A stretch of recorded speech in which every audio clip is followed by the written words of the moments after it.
Well, we might have touched on this briefly in the earlier session, but ketosis, or the state of ketosis, can be precarious to stay in for many people.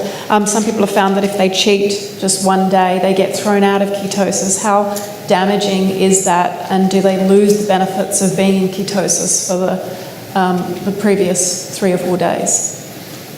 So, no, you don't lose the benefits.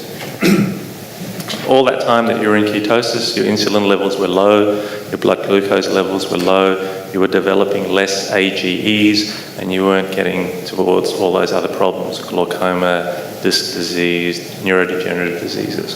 So every minute that you're in ketosis is helpful for you. It's going to depend a lot on your metabolic health.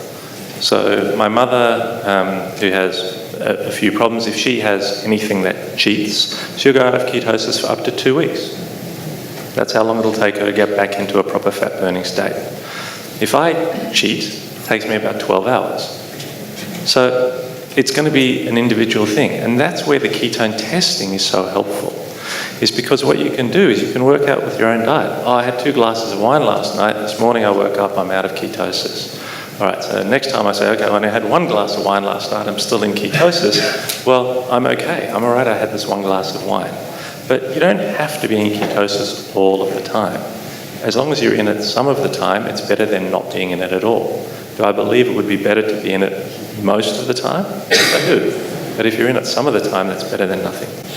Yeah. And I'd make a comment. Steve Finney investigated this with bicycle cyclists, elite cyclists.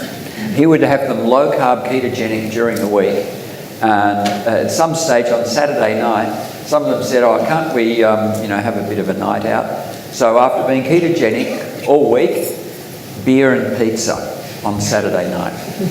How long did it take them to get back into good ketosis? 2 to 3 days. Of course, that's more than your glass of wine.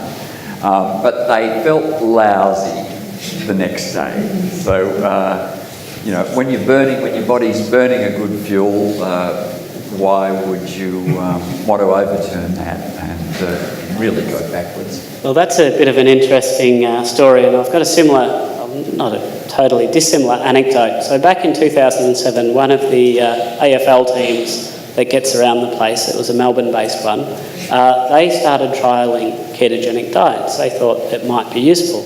And I spoke to a couple of the players who were involved in that, and they weren't sold on it. They'd grown up on carb loading, so they thought they would be super smart, smarter than the nutritional advice they'd had to be ketogenic. They would get the benefits of ketosis, and then when they were in the hotel the night before the game, they would order room service and order their pasta. So magnificent. They thought they would show them, so they were smarter than everybody. So needless to say, didn't work, negative results, and to best of my knowledge, that AFL club hasn't yet gone back to ketogenic diets, but I do know a couple of the other ones certainly play around the edges.